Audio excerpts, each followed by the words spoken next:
Bien, muchas gracias a todos por la vuestra participación. Vamos a ter ahora unas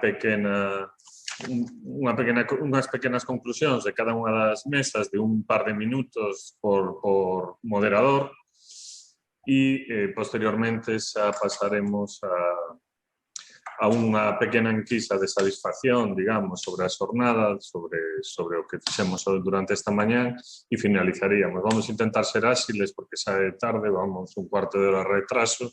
Entón, non sei por quen empezo. Empezo por Rocío, por exemplo, podes comenzar ti coa mesa de asociacionismo e organización de produción. Un par de minutos, vale? Para intentar ser áxiles. Para isto se vos comparto directamente xa por pantalla, penso que estades a ver todos, non? Sí. Vale, pois por resumir, fortaleza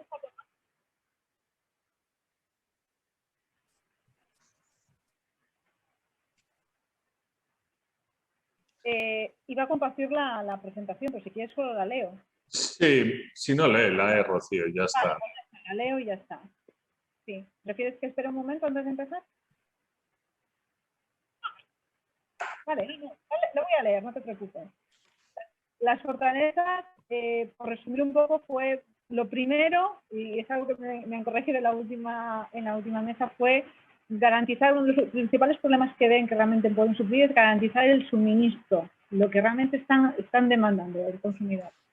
Lo que encuentran es un ahorro de tiempo, esfuerzos, incluso un ahorro económico en muchos momentos. Se planteó incluso la compra conjunta de insumos o de material, poder llegar a más mercados, al ser más grandes, poder dar respuesta a las demandas de otros mercados más grandes, poder ampliar las variedades de consumo, las líneas de producto, facilitar la logística conjunta, que es algo que se le da mucha importancia y que en Galicia tenemos muchos problemas, dar más visibilidad a ese proyecto. Al ser más grandes podemos llegar a más sitios, funcionar un poco como un lobby para tratar de hacer presión y poder negociar desde con proveedores, lo que decíamos antes de los insumos o el material, o incluso con las administraciones. El ser más grande y tener demandas más específicas puede ayudar a poder conseguir esos logros.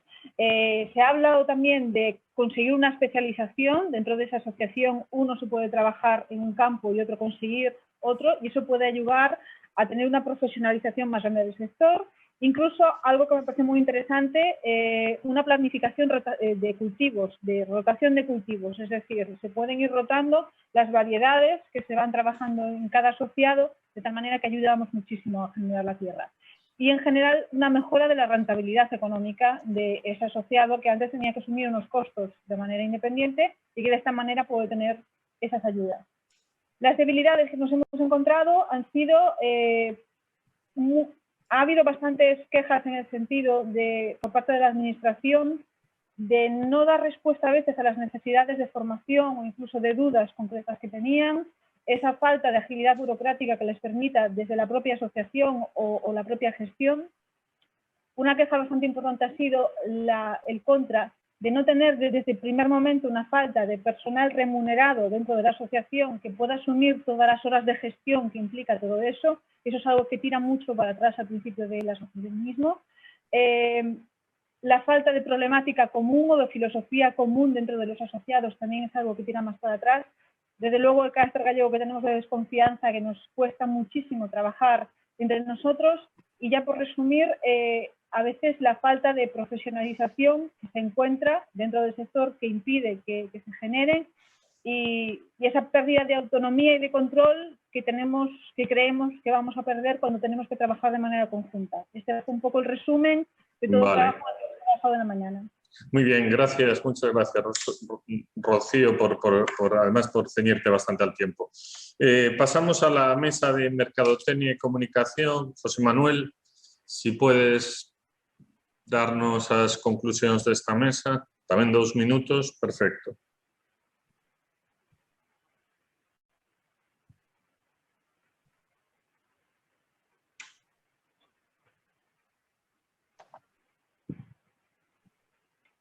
Vale, xa está. Intento resumir porque a verdade é que É que recollín bastante información, vale? Bueno, unha das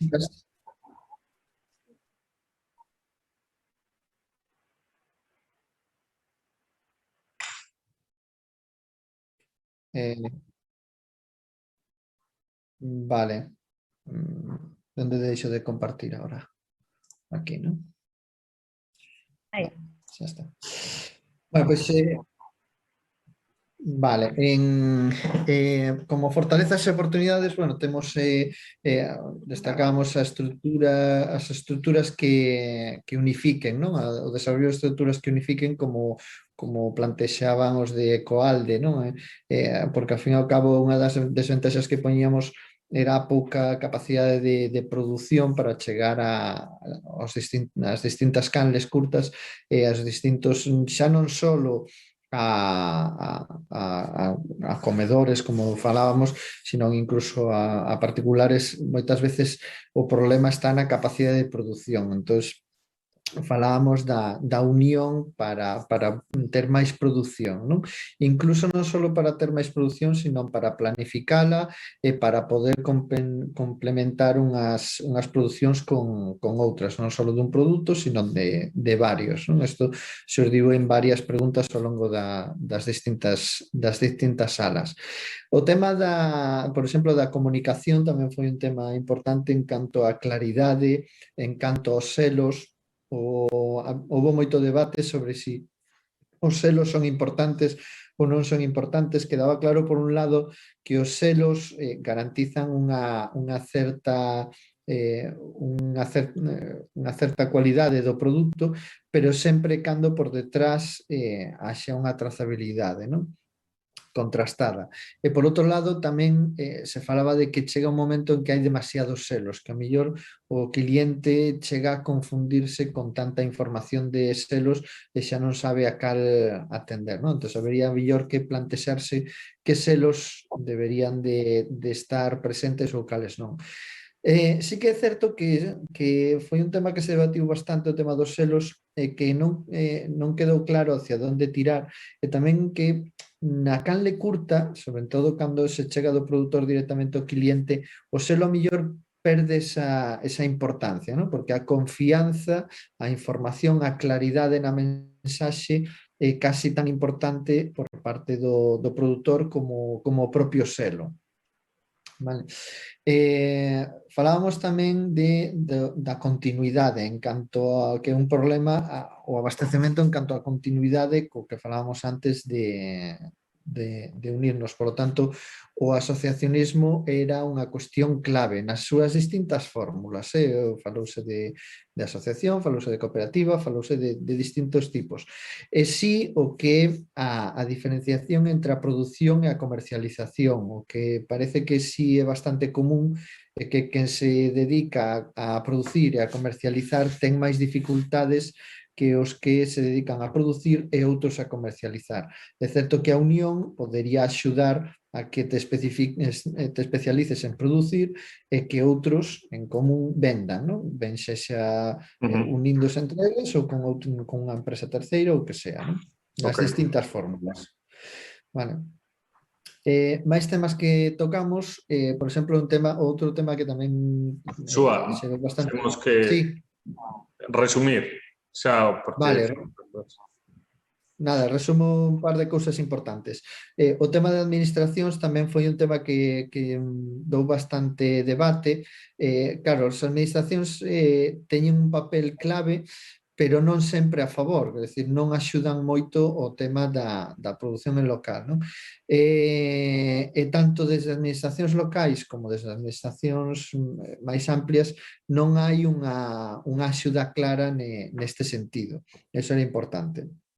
E despois tamén, xa remato, un tema que tamén se debatiu bastante é o tema da concienciación, da educación ou da orientación do cliente, non? O cliente ten moita información no mercado, as mensaxes que máis lle chegan non necesariamente son os dos produtos, por certo, que está en crecemento, a concienciación, pero siguen sendo as grandes marcas as que lanzan as mensaxes máis importantes. Incluso chegamos a decir que empresas como Repsol vende verde, non? Vende que planta montes. Entón, eso ao final termina confundindo o mensaxe. Entón, o chegar a facer chegar a información ao cliente é clave para que todo isto funcione. Perfecto. Moitas gracias, José Manuel, e polo fantástico resumen da mesa. Pasamos a Jorge Blanco, de Mariñas Betanzos, e que nos vai contar o resumen da mesa de logística e distribución. Vale, moitas gracias, Afonso. Bueno, falamos inicialmente de que as explotacións pequenas que xa están asentadas no mercado digamos, teñen o problema da comercialización resolta, eles encargan tanto de producir como de vender en mercados locais ou directamente ao consumidor, pero este é un proceso moi lento, vale? Un proceso autoxestionado por eles, pero unha vez que queremos dar un paso máis pois, en proxectos colaborativos, isto se complica e aí é necesario pois, incorporar outras ferramentas, outros coñecementos. En principio apostan os pequenos produtores por ter varias canles, por diversificar o risco, non apostar solo por unha sola canle, e aí apuntaban pois, como complemento que a venta online lles está funcionando ben en algúns casos, tanto en circuito corto como para enviar a outros mercados un pouco máis lonxanos. Se falou tamén da agricultura como posibilidade para despegar do que vai a ser a saída desta crisis, non? De xerar emprego no rural e de optimizar todos estes procesos de apoio aos produtores para que realmente poda ser unha oportunidade de emprego, a necesidade de conectar tamén ou reconectar a agricultura coa sociedade, co medio ambiente e os efectos terapéuticos tamén do traballo no campo, e que tanto administracións, consellos reguladores, outras entidades como grupos de asunto rural poden ser aglutinadores de toda esta demanda e estes novos retos que se poñen enriba da mesa, que é necesario identificar moi ben as demandas do sector para despois poder dedicar recursos públicos a satisfacelas, e que hai novas ferramentas como a lei de posta en valor da terra agraria, a artesanía alimentaria, ferramentas para traballar con elas e velas como oportunidade, non? Se apuntou tamén que todas as novas tecnoloxías tamén deben ser unha oportunidade e conectando con estos identificaron esas necesidades de formación claras, ¿no? De como xestionar as plataformas, como que podan ser útiles para os produtores, tamén compartir todo o coñecemento destes pequenos produtores, os pasos que foron dando pois, e os erros tamén, aprender deles e non caer todos, e non ter que pasar todos polo mesmo proceso, ou cosas máis concretas como packaging para vender ou incluso de como facilitar todos estes procesos de traballo en rede, non? Veían como problemas actuais que cada vez hai menos produtores, quizás hai un círculo vicioso en que é moi difícil vender, non existe unha rede de apoio para que estas persoas se incorporen á agricultura, entón que hai que poñer aí a lupa, que é necesario que funcione un modelo demostrativo, de poder ver en determinados lugares por que os produtores están funcionando ben e cales foron esas claves que nos axude a rachar ese círculo vicioso. En ecolóxico é moito máis complexo porque é moito máis difícil a produción e hai moitos menos produtores e quizás nos últimos tempos está un poquinho estancado o sector, non está entrando xente nova no sector produtor. Reforzar, xa remato, a colaboración público-privada, hai exemplos interesantes de concellos e de outras administracións, reforzar o empoderamento destes produtores, a súa capacitación. Houbo debate sobre se é necesario incorporar coñecemento, ¿no? Profesionais do mundo comercial ou deben ser os produtores os que organicen todo este proceso, vale? Aí sí que houbo un debate. Redefinir o ámbito de circuito corto en Galicia, vale? Pensando en esas alianzas necesarias entre o mundo urbano e o mundo rural e educar ao noso consumidor para que cada vez tire máis do produto local. E dúas preguntas que quedaron un pouco para o final, si cada territorio, cada comarca, cada produtor que traballe en conxunto é necesario unha central logística que esa central poidera tamén servir como sector de transformación, como punto de transformación de excedentes, e por último de que se poideran polo menos coñecer todos os produtores en Galicia interesados nos circuitos cortos, non? Mesmo que se comparten no CRAEGA, pois que estos poideran compartir esa información tamén. Gracias.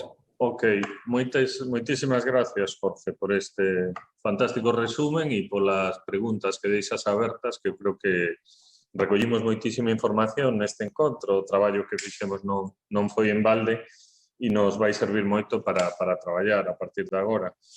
E, por último, pasar a Beatriz Suárez, da Fundación Juana de Vega, para que faga o resumo da última mesa de asesoramento e formación. E Bea 2 minutos tamén. Cando queiras podes comenzar. Sí, intento ser breve. En la mesa de formación y asesoramiento se detectaron en general falta de formación técnica, sobre todo en temas de marketing y comercialización, y no solo de los propios productores y transformadores, sino también de los asesores agrónomos, agrícolas, entidades de aconsellamiento que dan apoyo a estas empresas. Desde la universidad pues, no se centra demasiado, no hay una formación específica en estos ámbitos que son fundamentales, ¿no?, para poder vender los productos agroalimentarios. Por otro lado, también se comentó la necesidad de una mayor formación en producción ecológica, un mayor acompañamiento a las empresas que quieren hacer esa transición de la producción convencional a la ecológica, ya que además los requerimientos de la Unión Europea en cuanto al porcentaje de producción ecológica que debe tener los territorios son cada vez mayores y ahora mismo pues, la producción en Galicia, como comentamos ya anteriormente, no es demasiado grande y habría que hacer un esfuerzo para captar nuevas empresas que puedan estar interesadas en hacer esta producción, ¿no? Ahí es un poco un proyecto de país entre todas las entidades implicadas. En cuanto a otros ámbitos de la formación, bueno, ven clave que haya una formación cercana al rural, las plataformas como este tipo, ¿no?, de videoconferencias son también muy interesantes, muy cómodas para poder participar por parte de los productores, que les comen menos tiempo, pero sí que es cierto que es muy necesaria combinarlo con una formación práctica en campo y sobre todo también con un acompañamiento de estas empresas por parte de otras, ¿no?, que puedan hacer prácticas en empresas, visitar otras experiencias exitosas que puedan ayudar a entender y a resolver problemas que fueron surgiendo en sus empresas sobre determinados temas de todo tipo. Por otro lado, también creen que es muy importante como oportunidad, ¿no?, la cercanía, en los canales cortos de comercialización, la cercanía que hay entre productores y consumidores para que puedan acercarse a ver cómo se producen los alimentos, que sean conscientes de la estacionalidad que tienen los productos. Eso es fundamental, por ejemplo, de cara a los comedores, a que puedan los cocineros acercarse a conocer esto para ser más conscientes de cómo tienen que adaptarse un poco a esa oferta de productos que tenemos en Galicia en cada época del año. ¿Qué más cosas? En cuanto al asesoramiento, bueno, pues que muchas veces es un asesoramiento en general poco formado en temas de comercialización y marketing y poco formado en temas de canales cortos. Muchas veces un asesoramiento privado que no ayuda demasiado. Y por otro lado, bueno, pues que las oficinas agrarias comarcales se dedican sobre todo al papeleo y no tienen tiempo para dedicarse a dar asesoramiento en estos ámbitos. Como fortaleza, pues comentar eso, que los comedores escolares pues, y colectivos suponen una oportunidad para programar la producción. Programar la producción quiere decir tener un asesoramiento, poder hacerlo entre varios productores, como ya comentamos varias veces, ¿no?, para poder llevar a cabo este tipo de proyectos. Y bueno, y sobre todo como fortalezas, pues destacar que hay muchas iniciativas desde los grupos de desenvolvimiento rural que intentan apoyar mucho estos temas en este momento, con ciertas limitaciones sobre todo de medios, ¿no?, para llevarlo a cabo. Y bueno, que a veces la formación, sí que la formación más técnica o más agrícola no está del todo centralizada o es muy difícil de acceder a ella porque es demasiado general y que, bueno, que a veces requieren una formación un poco más específica en determinados ámbitos, ¿no? Sobre todo para producción ecológica, pues tratamiento de plagas y enfermedades y demás. Y que a veces sí que hay mucha formación general, pero que los productores no van a ella, bien por falta de tiempo, bien por falta de interés, ¿no? Y bueno, básicamente en cuanto a la formación y asesoramiento, esto es lo que surgió en las mesas, ¿no? Surgieron otras cosas un poco más generales que tenemos anotadas ahí y que nos servirán también para tenerlas en cuenta de cara al proyecto. Nada más.